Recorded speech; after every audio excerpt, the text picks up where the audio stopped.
Ladies and gentlemen, you have locked into Rap Life. We're going to talk to Low Key. We're going to talk to Nadeska. What are the most important conversations that are going on in hip-hop right now, as well as run through some of the hottest songs on the playlist. So y'all keep it locked right here. This is Rap Life. NBA YoungBoy, Nadeska, do you know any details with regard to NBA YoungBoy's recent arrest? Just that the FBI were after him and he tried to escape in his car, eventually got out of the car and then tried to run. I mean, I think for a superstar of his level, if the FBI is already after you, escaping is not really an option. You know what I mean? You have to just take that and lawyer up and deal with it. I think running always makes you look guilty and causes even more issues in the end. So that's unfortunate because I think we've all been really impressed by how he's been able to build this very organic fan base and you know, build his career up. So unfortunate to hear this. There was an outstanding warrant for his arrest for the discovery, they said, of illegal firearms. So this happened back in September 2020. So maybe they had been looking for him in the meantime or just waiting for the right time, you know, to actually go out and arrest him.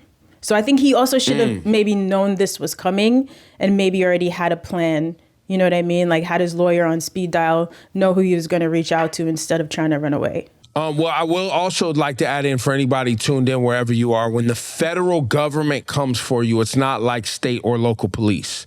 State or local police, when they come for you, they are going to arrest you and then figure out what the details of the case are.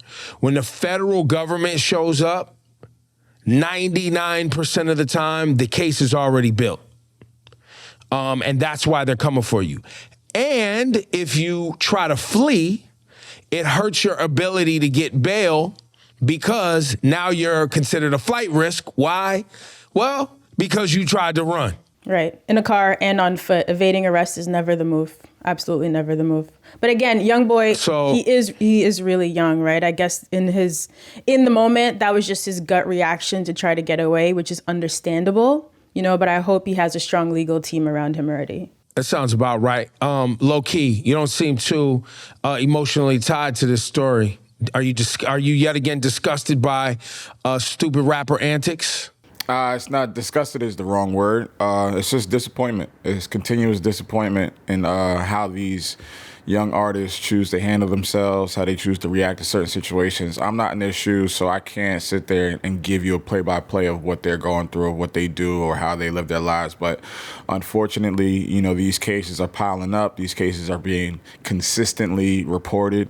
You know, I just think that these guys are trying to improve their lives, take themselves out of the streets, take themselves out of situations.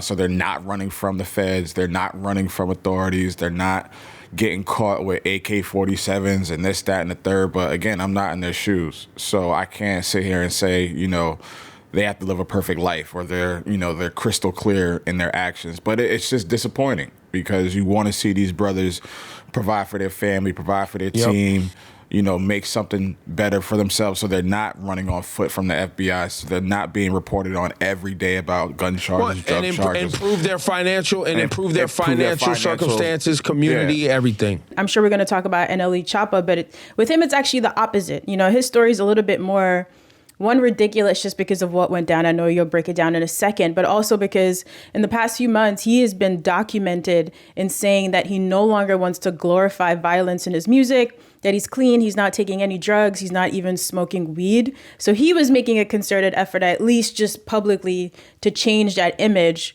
And then what he gets caught up in is the complete opposite of that. Well, yeah, NLE Choppa was charged with burglary, drug possession, and gun charges. The burglary, you're like, why is he breaking into things? He got money. Whose house did he break into? He didn't break into a house. He jumped the fence at like an auto storage place. Probably a car got impounded because they were going to get a watch out of one of the cars. The cameras, the surveillance cameras are catching the whole thing. Him and his friends jump over the gate to go get, I'm assuming, a watch out of a car, jump back over the fence and get into the car they came in.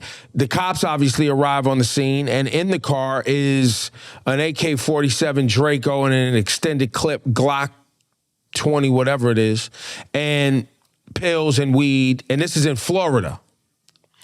So, unlicensed firearms or concealed firearms they have here in a state where you can have firearms, but you got to be licensed. But also you're jumping a fence. You couldn't wait until the next day when the office opened to go get your watch out the car? That's a or whatever was in the car that you needed? Yeah, I mean, look, and you we're wasn't not still in the car. Yeah, and we're not confirming that. We don't know for sure. So we're not saying that the things that they found in the car were necessarily his. It could have belonged to one of his friends. But either way, it just seems really ridiculous. I'm a fairly new driver, so I don't know anything about having your car impounded. But whatever's in that car, is that lost forever? Don't you usually pay to have the car out and then you can retrieve your possessions? Like, I'm just trying to figure out the logic here. And if you were going to do this, why don't you at least, put the stuff away in case you got caught, because everything is on camera these days. Like, can you guys help me out here? I don't know. The impound question's a great question. I never had my car impounded and there was something in there that I needed so bad. I've had my car impounded, but I never tried to go get anything out of it. Well, I mean, when you have your car impounded in New York City, they take it to this Hell's Kitchen or whatever it's called. One, it's incredibly difficult to get in there if you did have something you were trying to get into. So I guess Florida is just, being it's just, what Florida is, it's easier to get into certain areas. But in New York, you can't get into that to the impound. You can't walk past. They're guarded, it's cops, it's all that type of stuff. So I guess wherever their car was stored at, it was easy access. Was it worth it? Clearly it wasn't. I don't know why they had the guns and the Dracos and the clips and extendos and whatever other words you use to describe the armory that they had. But again, more disappointment. I'm not in these kids' shoes. I'm not their fathers. I'm not their managers. It's just more disappointment, more stupidity that we have to report on, more consistent BS that we have to report on. And it's just like, when does it stop? Especially him, him saying that he's not. That's NLE Choppa. Taking the name of Deepak Chopra and started. He was doing yoga out here. That's NLE Choppa. We thought he was tapping into his chakras and getting his positive on. That's even more surprising to me. Don't want to steal ridiculousness from MTV, Nadeska's old stomping ground, but this goes in the file of ridiculous. Lil Nas X trolled the world. Things had gotten a little slightly cold for Lil Nas X, and I believe Lil Nas X was tired of being associated with the kids. Old Town Road was a big time record for the kiddies, and Lil Nas X was like, "Yo, hold my beer. I'm gonna get these parents and these kids off my page right now. I'm about to give Satan a lap dance in his red dominatrix stripper outfit in a music video." But he wasn't done there. Lil Nas X wasn't done there. He wasn't done. He collaborated with MSCHF product, MSCHF product, where they custom shoes. Now, they're not associated with any sneaker company. They just take shoes in the aftermarket and custom make them. That's something they've been doing. And they decided they would make shoes for Satan. And these are Air Max. What are they? Satan Air Max? 97s, I think. Air Max Satan 97s or something. It's called the Satan shoe. There it is. And the model is the Nike Air Max 97. Now, it comes, specially infused with a drop of human blood, plus a pentagram on it. From one of the MSCHF workers. It's one of their drops of blood. Comes with a Bible verse. The Bible verse is Luke 10:18. Which talks about Satan falling from heaven. Yes, and then there were 666 pairs made available for sale. And now, I think everybody on here grew up in a religious household and knows that this sends, the Lord and Saviors and the Bible thumpers and everybody around the bend. Well, when you called it ridiculousness, I was wondering if you meant on the part of Lil Nas X or all of the people who wasted their time being outraged. All of it. Because I think they're the ridiculous people. Like, shout out to Lil Nas X. I thought this was excellent execution for the single. I spoke to him last week. He was pretty excited. He didn't want to give away too much of the video at that time, but the whole concept, besides how outrageous it is on the surface, is that coming out was a big deal for him. He was really nervous to do that. I could understand this is a scary environment still for a young pop star to come out. So he feels like now that he's crossed that bridge, Old Town Road is behind him, here's his chance to really show all of his young fans in the LGBTQ community that, like, it's cool to be yourself. And of course, he took it to the extreme because that's exactly what he does. I think the whole thing is hysterical. I just don't really understand. Like you said, I grew up in a super deeply religious family. I think it's insane with all the things going on in the world that people get so mad about stuff like this. He posted a clip of, I don't know where this church was, so people are in this congregation and the pastor is clearly upset and talking about the Lil Nas X sneakers. And he says, he's like, guys, come on, like there's a mass shooting in this country every other week and you are gathered in church talking about some Satan sneakers. And to what Nadeska pointed out with regard to Lil Nas X is super facts. We get so upset about this fictitious imagery in this nation around, this type of thing. But not quite this upset, it seems, around mass shootings and gun violence and illegal gun trafficking and everything else that goes on in the city. And I would challenge anybody that's sitting at their desk or wherever you are watching this to ask yourself what kind of debauchery you involve yourself in on an annual basis, whether it's dressing up as the devil on Halloween or walking down the street at some carnival with horns on and your body glitter and feathers gyrating for hours while guzzling mass amounts of alcohol. But here you are judging Lil Nas X because he made some sort of artistic expression that you disagree with, you know what I mean? Or that you feel is too far.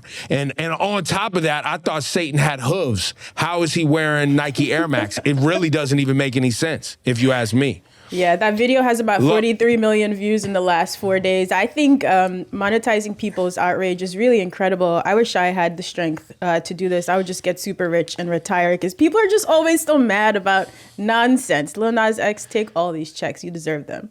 I don't have any feelings. Like, he's a kid. He's like you said, monetizing off of people's rage and outrage. And it's just like, this is what culture, this is what America is, bro. This is normal. Like, I get it. You want a conversation. Y'all not old enough. Y'all not old enough to remember when Michael Jackson put out Thriller. And the world was upside down, bro. What were they upset were about? like, yo, because there was demonic messages in the music, and there was subliminal demonic messages. And on television, I'm 9 years old at the time, 10 years old. They would slow down Thriller and be like, listen right here, listen right here. And it would be like on the news where they were talking about satanic panic was like the headline. And I've seen it multiple times, even with Madonna and the Like a Prayer video and that whole thing. Like there's so many times throughout music and art expression that, It's like, I mean, Marilyn Manson did this type of shit. Ozzy Osbourne bit a bat's head off. Like, the list goes on and on and on of things that artists have done so outrageous and have stirred up conversation. But like, to y'all point, we're talking about things that are happening in this world of mass shootings. That's what the world is normalized to. These mass shootings, police brutality. We're talking about Nike sneakers and Bible verses and lap dances from a kid that's clearly lap gay. dances with the devil. Lap dances with the devil. Lap dances with the devil. We're talking about that. You can lap dance. You can lap dance with a mass murderer. You can lap dance with a rapist. You can lap dance with a drug dealer. You can lap dance with a gang member. You can lap dance with a preacher. You can lap dance with a nun. President. You can lap dance with the president of the United States. What you cannot do is lap dance with the devil, which I don't even know. Nobody's even actually met this guy before. I love how he's trolling. He got Nike's attention very quick. Mm-hmm. From what I've seen on Twitter, he's going up to the headquarters today to, I guess, to have a conversation or whatever. Doesn't seem bothered. Doesn't seem worried about it at all. Doesn't seem bothered. And I feel like this was in his plans. This was in the cards. I feel like he was prepared for the backlash and that outrage. I knew he knew this was what was going to happen. Maybe not to this magnitude, but Wait a minute. Lil Nas X had plans to go up to Nike. That's him saying that, or that's somewhere else? Where'd you see that? I think he tweeted He posted a meme saying, you know, me at Nike HQ tomorrow. It's like he's going to the headquarters. And it was a dude he on did trial singing like, Yes, I'm sorry, sorry for what I did. That's exactly what I saw. All right, so we don't know if that's if he's actually going to the headquarters. It could just be another troll. But here's what is for sneakerheads out there. Let's dig in here. Nike has issued a lawsuit against MSCHF, who made the sneakers. So for clarification, there is no collaboration between the company Nike, MSCHF, who made these Satan sneakers, and Lil Nas X. Lil Nas X and MSCHF have collabed and made these sneakers, which they were priced at over $1,000. Yeah, 2018. So, Nike want, in my opinion, Nike sent this lawsuit because they want to control the aftermarket of sneakers. Because there is a world, right, where Nike puts out sneakers or anybody puts out sneakers, and then these aftermarket designers take the sneaker and then custom make them. And make them in ways that Nike did not make them. Sometimes by request, sometimes, you know, they take Louis Vuitton fabric and sew it on, like do all types of shit. But they're not actual Nikes. But I think this story is specifically, you know, in regards to the collaboration and what the collaboration stood for. I mean, like, see, I don't believe Nike cares about that. I think Nike cares about the aftermarket makers making this stuff valuable without them being involved, taking their Nike shoe that they made, remixing it, placing it at $1,000, making it go viral. But this has been going on for God knows how long, bro. That's why they're stepping in. That's why they're right, but that's why they're stepping in now, because this went crazy viral, and it pulls the power away from Nike to put out a sneaker, because now anybody could take any old Nike sneaker, well, not anybody, but MSCHF, let's say, and redesign a Nike sneaker and bring more value to it. And Nike's not involved. They're not going to make any money on it. So I don't know. They only got money. Trademark law really well here. But then my question, if you pointed out, I wasn't familiar with MSCHF before this, but if they've been doing it for years, so you're saying before that they just weren't making enough profit. They made a Jesus one. For Nike, they made a Jesus Air Max too. But aren't they? They must be covered in some way, right? If they're like an actual company with people employed and things like that, mustn't they be legally covered if they've been doing this for years? Or are they just insanely just gambling? Is this like on Chinatown in the streets of New York? Like, I think it's just because of what this is and what it represents and how big it got. Like Ebro just said, like they've been doing this. And a lot of companies have been doing these things for years and years and years. That's right. I'm not that entrenched in the sneaker world where I know every lawsuit, every court case, whatever the case is. But because they sold out in about 10 minutes Monday morning at a price of $1,000, I guess to Ebro's point, that's why they're like, oh, we're making these kicks. We're not getting no kickback off it. But I think it's also in conjunction with how, the Bible verse, the Satan, the blood, like that's a little bit. That's a good cover. It's a good cover for Nike, but I'm not buying it. This is the people versus corporate America again. Whether it's meme stocks, whether it's Bitcoin, whether it's NFTs, whether it's the aftermarket sneaker thing, whether it's streetwear, whatever it is, it's the people versus corporate America yet again. And corporate America is trying to figure out a way to monetize this behavior. And Nike, I'm sure, is looking to grow their sneaker business and figure out how to do so. And what they're and how they play in this is going to be meaningful. It's going to be meaningful to the sneaker game and what that value is. But I guarantee you, somebody's going to be sitting on some brand new pairs of these, unworn, and them is going to go for stupid money. And it's a part, and not only that, but it's a part of history. Not only music history, but now like streetwear, sneaker history. These things is going to be put on display at museums and shit. Like, it is out of here, bro. So we all agree that Lil Nas X probably has the best rollout of 2021. I don't know if anyone could really compete with this. And this was just a single, not even the album. Well, now the music's got to matter. The music's got to matter beyond the troll. Yo, that's been the Rap Life Review. For Lo and Nadeska, I'm Ebro. Love y'all. We see y'all next week. Make sure you subscribe to the YouTube channel right below or add the Rap Life playlist to your library in your phone. So every time we update it, you get all the newest records and the newest heat. I'll see y'all next week. It's Rap Life Review. Peace. Peace.